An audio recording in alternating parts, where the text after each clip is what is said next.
In 1776, a ragtag militia of starving farmers managed to defeat a global empire. Today, the individual at the top of the government they created commands a nuclear arsenal capable of ending human civilization in a single afternoon. Looking at the original text of Article 2 of the Constitution, you won't find that kind of authority. Terrified of creating another king, the founders left the executive branch vague, tasked with enforcing laws. That meant George Washington had to invent the job's mechanics himself. He established the structure from scratch, creating the cabinet system, setting the two-term limit, and designing a peaceful transfer of power. This global superpower was never a pre-planned design. It's the result of a chaotic 230-year relay race where 45 men grabbed the baton and continually stretched the boundaries of the office far beyond its original limits. Take Thomas Jefferson. He held strict views on limiting federal power until France offered him a deal. For just $15 million, 4 cents an acre, he bypassed his own constitutional hesitation and bought 828,000 square miles, doubling the size of the nation overnight. A few decades later, Andrew Jackson used blunt force and populism to expand his reach. He routinely defied institutional norms, unilaterally destroying the national bank and imposing his own will over the other branches of government. James K. Polk treated the presidency as a tool for conquest. He came in with a specific to-do list and in a single term pushed the nation's borders to the Pacific by acquiring California and the Oregon Territory. Territorial conquest forced the presidency to evolve. The office moved away from simple domestic oversight toward a new role, governing a continent through force. The ultimate test of this power came when the country began to fracture. As southern states openly threatened secession, James Buchanan watched them leave and decided the federal government simply couldn't stop it. Abraham Lincoln took the exact opposite approach. To hold the Union together, he seized war powers no executive had ever touched. Over 600,000 Americans died in the ensuing Civil War, but Lincoln's forceful command kept the country intact and abolished slavery.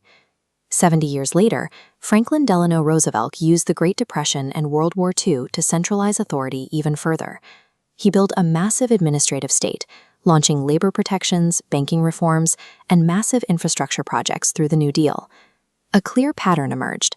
When existential panic sets in, the public hands over extraordinary powers to the executive branch to solve the problem.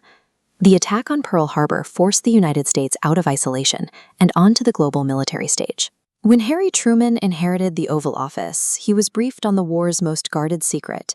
He made the unilateral decision to drop atomic bombs on Hiroshima and Nagasaki, cementing America's status as a superpower. Yet, supreme global power came with extreme personal vulnerability. John F. Kennedy successfully navigated the Cuban Missile Crisis to avoid nuclear war, but his assassination in Dealey Plaza proved how fragile the physical head of state remained. Lyndon B. Johnson took over and used the momentum of the office to force domestic transformations, signing the Civil Rights Act, the Voting Rights Act, Medicare, and Medicaid. But Johnson applied that same aggressive executive force overseas, escalating the Vietnam War.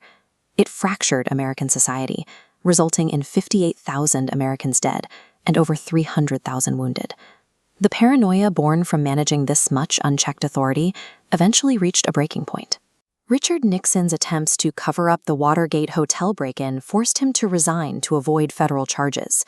The office grew so globally demanding that it began to physically and politically crush the flawed men trying to manage it. The 1990s brought economic acceleration and budget surpluses, but that stability shattered on the morning of September 11, 2001. George W. Bush responded by launching trillion-dollar campaigns in Afghanistan and Iraq, asserting executive military authority for a new millennium. Barack Obama stepped into the Oval Office during a global financial meltdown, passing stimulus packages to save the economy while executing an overhaul of the national healthcare system. Then Donald Trump entered the White House with zero political or military experience. His tenure tested the absolute stress limits of the office's constitutional norms and the resilience of its institutions. Through all of this, despite shifting ideologies, scandals, and deeply flawed occupants, the underlying authority of the American executive branch never shrinks, it only compounds. The institution remains a study in contradiction, a chaotic office that nonetheless moves the world with a single signature.